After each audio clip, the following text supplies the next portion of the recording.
आज्ञा नमस्कार। आम चैनल रे आउ एक नुआ अध्याय आपण मानकु स्वागत करुछु। एही घटनाटी आमको शिखिबार अछि कि आमर जेते असुविधा होइथाउ पछी आमे आम कर्तव्य रे केबे हेले अवहेला करिबा नहीं। एही परी कहानी गुड़िक आम चैनल रे प्रत्येक रविवार राति 8 आपण माने सुनी परिबे। ताहले आजिर कहानीटी आसंतु सुनिबा।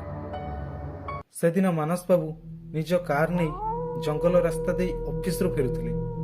सबुथरक तांको सह मदन बाबू कार रे बसी घर को फेरुथांती, किंतु सेदिन से एकुटिया थिले।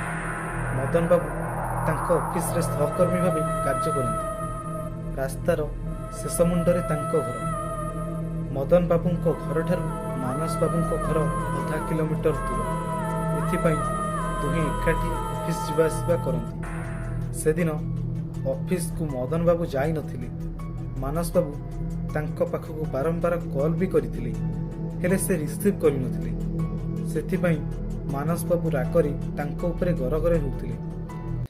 से एकुटिया ओ निचाटिया जंगल रास्ता रे मदन बाबू को अनुपस्थिति तांको बेसी विरक्त करुथिला। किछि समय गाड़ी चलाइबा परे तांको भिन्न भिन्न प्रकारर शब्द सुभा जाउथिला, जहा तांको संपूर्ण भयभीत कराई देथिला। आउ ठीक सेतिक बेले दूररू केही जणे लिफ्ट मागिले। पाखकु जाई देखिले तो मदन बाबू ठिया होइछंती। तांको देखि से भारी खुशी होई गेले। आउ अभिमान भरा कंठरे कहिले, आज ऑफिस आसी नथलो कोन पे? तापरे मदन बाबू कहिले, मो स्त्री गर्भवती, बहुत कष्ट पाउची, चलो ताकू टिके डाक्टर पाखु नै जिबा। यह परे मानस बाबू मध्य अधिक किछि न पचारि मदन बाबूंको घर को गले। मदन तांको पत्नी को पछ सीट रे धरी बसी थांती। अधा रास्ता आसिला परे पुलिस को देखिले। पुलिस गाड़ी अटकाई कहिले, आपण अन्य रास्ता रे जांतु, एही रास्ता रे दुर्घटना होईची। एहा परे मानस बाबू गाड़ीटी को विपरीत दिग को नहीं गले। मदन बाबू तांको हॉस्पिटल रो रास्ता बताउथांती। किछि समय परे सेमाने हॉस्पिटल रे पहुंची गले। पत्नी को ऑपरेशन पई पठाई से निजे गायब होई गेले। एहा परे मानस बाबू भी विरक्त होई गेले एवं मने मने कहूतिले, केमितिका स्वामी के जानी एही समय रे केही कोन निज पत्नी को एकुटिया छाड़े। किछि समय परे जणा पड़िथिला जे मदन बाबूंको पुओटिए होईछि। मानस बाबू खुशी होई मदन बाबूंको फोन करुथांती, किंतु तांको फोन स्विच ऑफ देखौथाय। ता परदिन सकाळे मदन बाबूंको माँ आउ भाई आसिले। सेमाने तांको नाती को देखि मध्य खुशी नथांती। जेतेबेले मानस बाबू पचारिले, कोन हिजी काहेकि मन दुख करछ?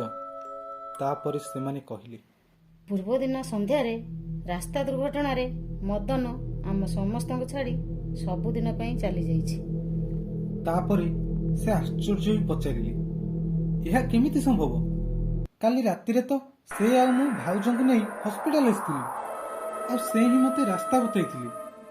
तमर जदि विश्वास होनी तेबे तमे भाउजन को पचारि पारो। आ जेतेबेले सेही प्रश्न मदन बाबूंको पत्नी को पचरा गला, से कहिले कि तांको केवल मानस ठीक नहीं कि आसिचंती, मदन तांको सहित नथिले। तापरे से गुम मारी बसी पड़िले। एगुड़िक कौन सब घटुची तांको मुंडरे किछि भी पसु नथिला। गोटिए गोटिए कथा सब भाबिले, आ बुझी पारिले जे गतकाली तांको सहित मदन बाबू नथिले, बरं मदन बाबूंको आत्मा थिला। आ रास्ता रे जो दुर्घटना घटिथिला सेटा अन्य काहार नहीं, बरं मदन बाबूंकर थिला। प्रशंसा करुथिले से मदन बाबूंको स्वामी पणिया को। निजे मरी मध्य निज दायित्व तुलाउथिले मानस बाबूंको सहायता रे।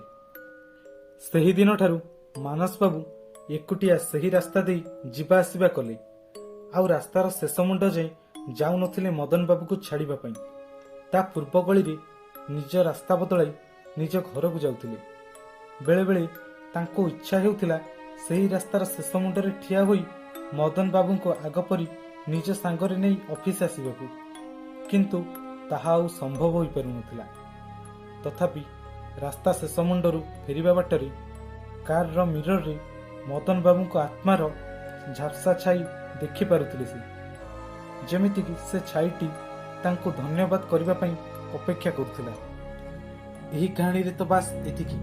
କାହାଣୀଟିରେ ଯଦି କିଛି ତ୍ରୁଟି ବିଚ୍ୟୁତି ଥାଏ ତେବେ ଆମ ହ୍ୱାଟ୍ସଆପ୍ରେ ଜଣାନ୍ତୁ।